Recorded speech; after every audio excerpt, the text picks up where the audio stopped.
Halo dokter, Halo, selamat Bu. pagi. Pagi. Apa kabar? Sehat, alhamdulillah. Tambah segar ya dok ya.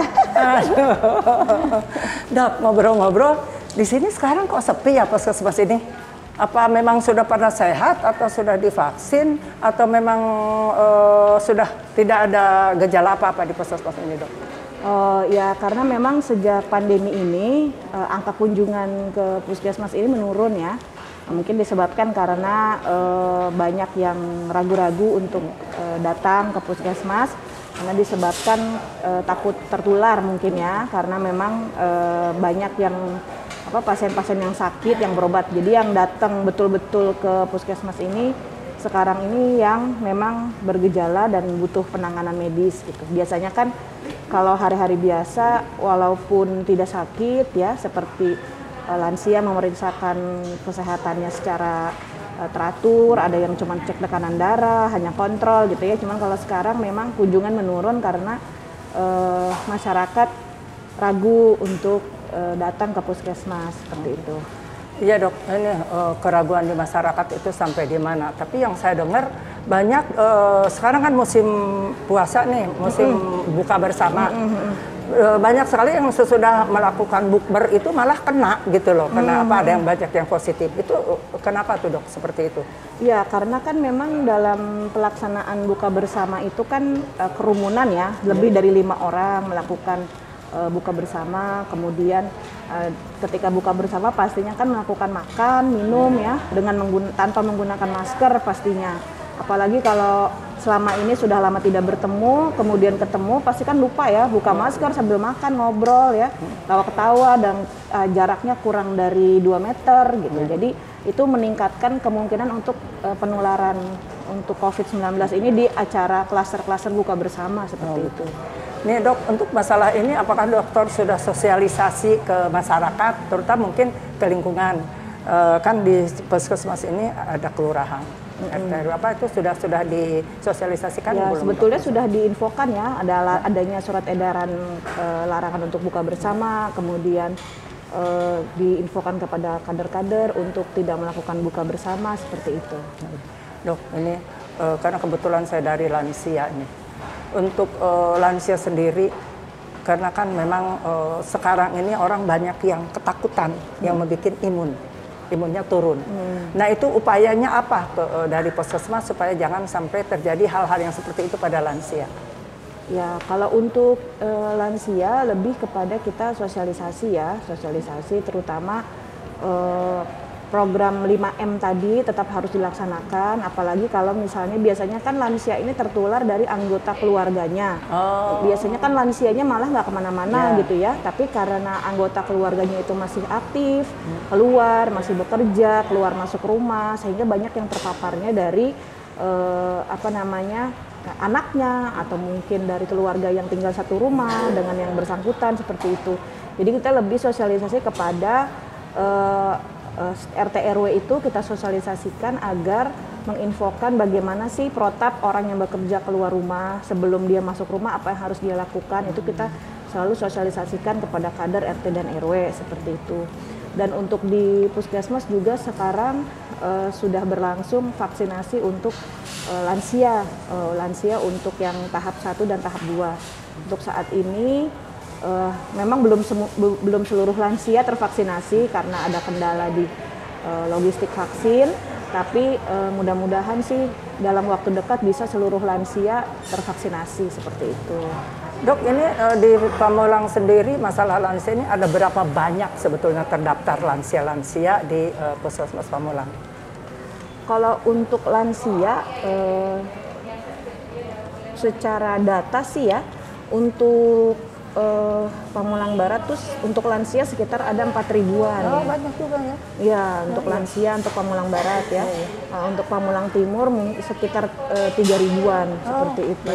Nah, di sini dalam hal pemeriksaannya dok, ada santun lansia nggak? Maksudnya kan dipisah lansia dengan yang non lansia, batra lansia. Itu apa di sini sudah diterapkan seperti itu dok? Untuk puskesmas Pamulang sebetulnya sudah masuk ke puskesmas santun lansia, di mana pelayanan lansia itu dipisahkan dengan pelayanan umum.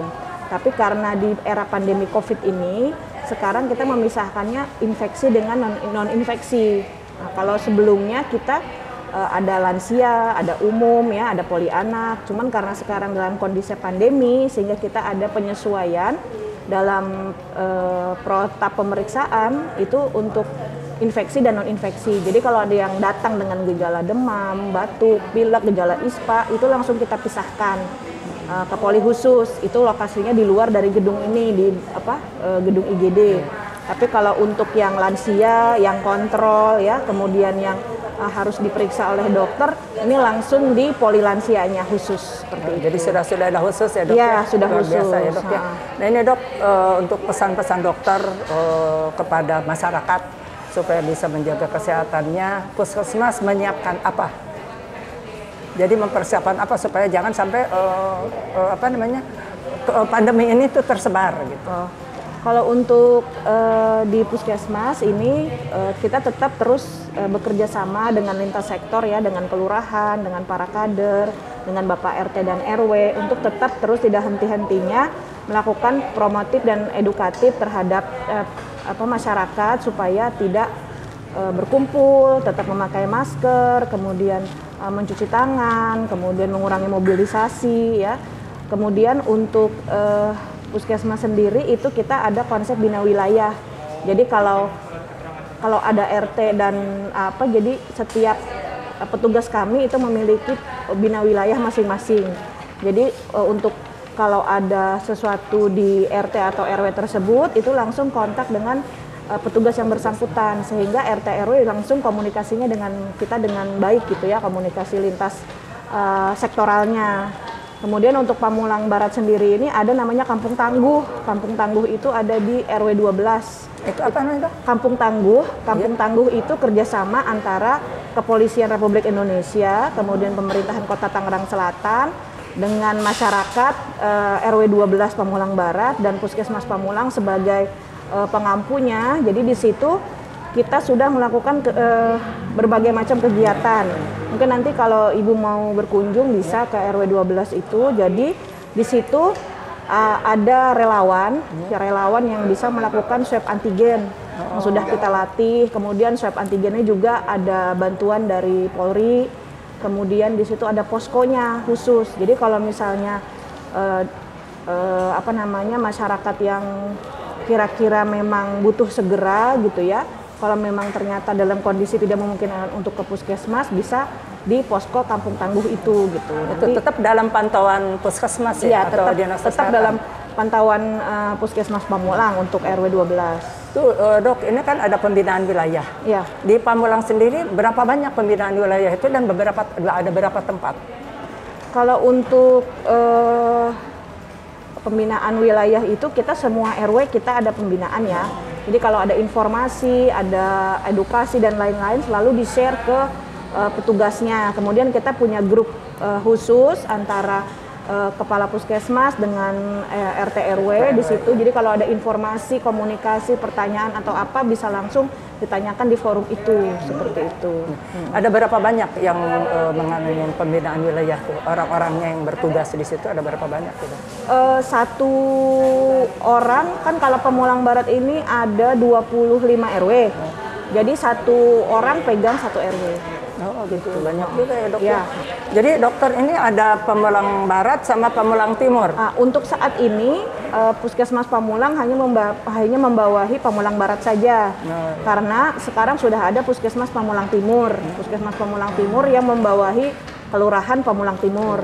Kebetulan kepala puskesmasnya belum dilantik, jadi untuk sementara masih saya pelaksana tugas sementara. Apa ya dok ya kesana kemari ya? Insya Allah udah.